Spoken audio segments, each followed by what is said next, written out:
About 1/4 of all state government spending for services here in Connecticut comes from the federal government. The Malloy administration is still planning for an extended shutdown because even if a deal is finalized tonight in Washington, the fear is we will be at this point again in just 90 days. Our chief political correspondent Mark Davis here in our Hartford newsroom with more on how some state residents came to the edge in this. Mark?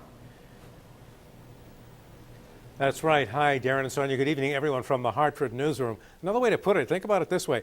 1 out of every $4 that state government spends on services comes from Washington. We cannot have pregnant women go without nourishment. We cannot have young children go without nourishment. That's a reality. The governor making that stark reference to demonstrate just how close the state was coming to the edge because of the federal government shutdown crisis. The state was searching to find cash to replace funding for the federal WIC program that aids 50,000 pregnant women and new mothers and their children.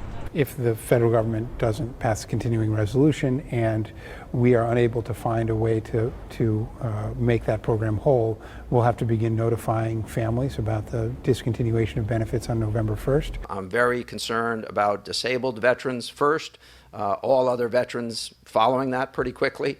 And more than 22,000 disabled Connecticut veterans depend on those checks. For some, it's their only income. And the Malloy administration has been scrambling for days to see if it could legally use state funds to cover those payments. The administration has been using state funds to cover the salaries of 1,700 state employees whose jobs are usually paid for with federal funds. Malloy also bailed out the Head Start program in Bridgeport, all with money he hopes will be repaid if a federal budget deal is in place.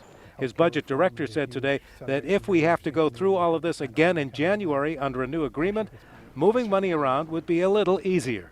We'll have a better sense of how we are in terms of our economy. We'll have a better sense of how we are with our state revenues. So we may have, I would hope, better choices then. And Barnes says that his department, the State Budget Office, formerly known as the Office of Policy and Management, will continue to formulate these problems on how to cover the loss of federal money, because if they don't use them tomorrow, they may end up using them early next year. Live from the Hartford newsroom, Mark Davis, News 8.